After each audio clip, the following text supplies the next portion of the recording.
আল্লাহ রসুল জানাবে মুহাম্মদ রাসূলুল্লাহ সাল্লাল্লাহু আলাইহি সাল্লাম উনি একজন সাহাবীকে বলতেছিল যে আমি স্বপ্নে দেখতেছিলাম যে আমার এক উম্মতকে আজরাইল আলাইহিস সালাম জান কবজ করার জন্য দৌড়াইতেছে। নবীর স্বপ্ন সত্য। নবীজি আমাদের মতন স্বপ্ন দেখতেন না, উনি যা দেখতেন তা সত্য স্বপ্ন।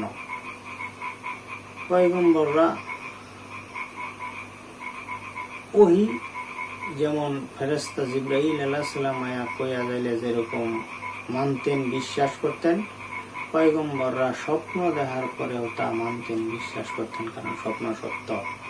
যেরকম হযরত ইব্রাহিম আলাইহিস সালাম ইসমাইল আলাইহিস সালামকে কুরবানি দেওয়ার জন্য নিয়ে গেছেন, এটা আল্লাহ তাআলা সরাসরি আদেশ করেন নাই যে তুমি তোমার সন্তানকে কুরবানি দাও।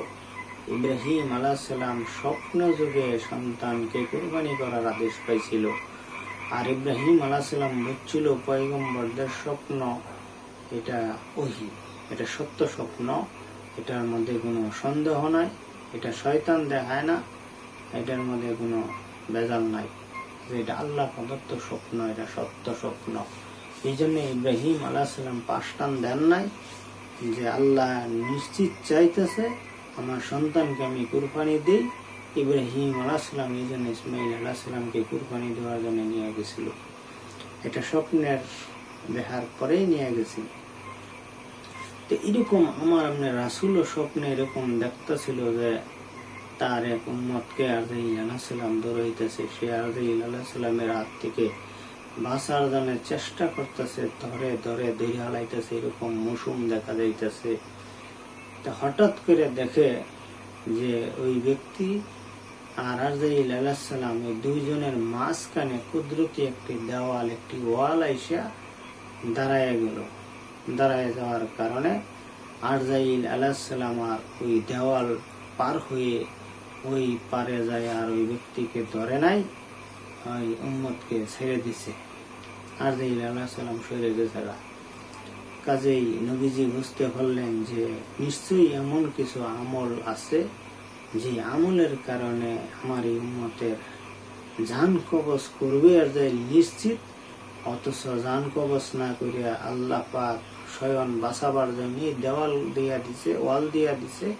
আজরাইল যেন ওয়াল টুকিয়া অথবা যেভাবেই হোক ওই ঘরে যায় যেন উম্মতকে না ধরতে পারে, আর ওই ব্যক্তি যেন নিরাপত্তা ভাবে যাতে বাচ্চা থাকতে পারে, এরকম ব্যবস্থা আল্লাহ তাআলা করলেন। তাহলে এটা কি আমল করলেন যে আমলের কারণে উম্মতকে আল্লাহ পাক আজরাইলের দ্বারাই জান্নাত কবজ করাইয়া বরঞ্চ বাঁচায় রাখলেন।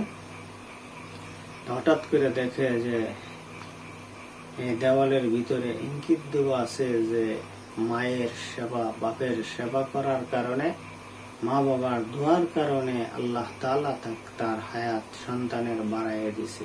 সুবহানাল্লাহ।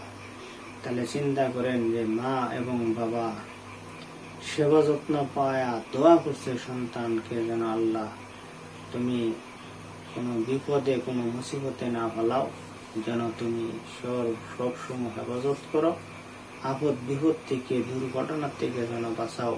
এই জন্য আল্লাহ তাআলা আজরাইল আলাইহিস সালাম জান কবজ করবার যাইতেছে, এখানে আল্লাহ তাআলা বাঁচাই দিয়ে বুঝাই দিলেন যে এখন এই জান কবজ করার দরকার নাই, আরো পরে জান কবজ করবা। কাজে মা বাবা দোয়া করছে, দোয়ার কারণে হায়াত বাড়াই দিলাম, দোয়ার কারণে হায়াত বাড়াই দিলাম। তাহলে বোঝা গেছে যে মা বাবার দোয়া কত গুরুত্বপূর্ণ দোয়া, এটা যে দোয়ার কারণে হায়াত বাড়ে। তা আমি অনুরোধ করব যে আপনারা মা বাবার দোয়া নিবেন, মা বাবার সেবা করবেন।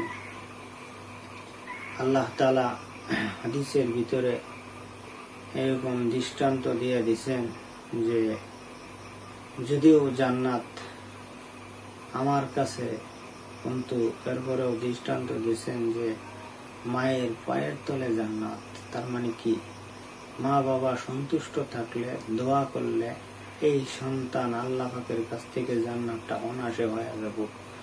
আর মা বাবা যদি কষ্ট পায়, আঘাত পায়, সন্তানের প্রতি নারাজ থাকে, তাহলে জান্নাত হওয়ার গ্যারান্টি থাকে না।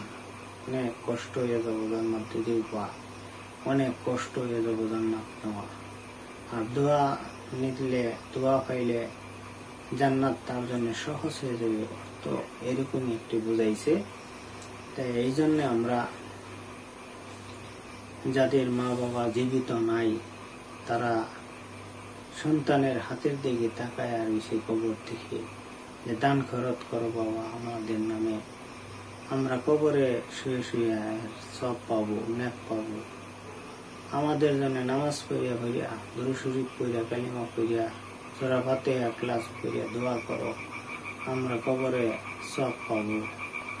এই জন্য যাদের মা বাবা দুনিয়াতে নাই, তারা দান খরচ করবেন মা বাবার নামে, এবং আপনারা সূরা ফাতিহা ক্লাস, দুরূদ শরীফ, কালিমা পড়ি এরকম দোয়া করবেন বাপ মার জন্য, যে আল্লাহ তাআলা যেন তাদের কবরে যদি কোনো আযাব টাজাব দিয়াও থাকে যেন ক্ষমা করে দিয়া জান্নাতি বানায় দেয়।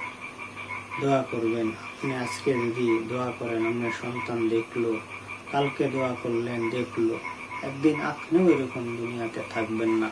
সেদিন আপনার সন্তানেরও মনে হবে যে আমার দাদা দাদির জন্য তো দোয়া করতেন, আমার আব্বা প্রতিদিন দেখতাম, আজকে আমিও দোয়া করি, আমার বাপ নাই, আমার মা নাই। আর যদি আপনি না করেন, আপনি ওরকম ভুলে যান আপনার বাপ মাকে, আপনার সন্তান এরকম ভুলে যাবে, আপনি মৃত্যুর পরে আপনার জন্য দোয়া করবেন, দান খয়রাত করবেন আপনার জন্য, আপনি করছেন না। তাহলে বোঝা গেছে করলে আপনার লাভ আছে। বাপ মার হক আদায় করা হলো, বাপ মার কাছ থেকে আপনি কবর থেকেও দোয়া পাবেন, যে আপনি দান খয়রাত করতেছেন, দোয়া করতেছেন তাদের জন্য, এবং হক আদায় করা হলো, এবং আপনার সন্তানে অন্যের জন্য দোয়া করবে, দান খয়রাত করবে, আপনি শিখাইলেন, তাদেরকে প্র্যাকটিক্যালে দেখাইলেন। আশা করি যে কথাগুলো আপনারা শুনলেন, আমল করবেন, ভালো হয়ে যাবে।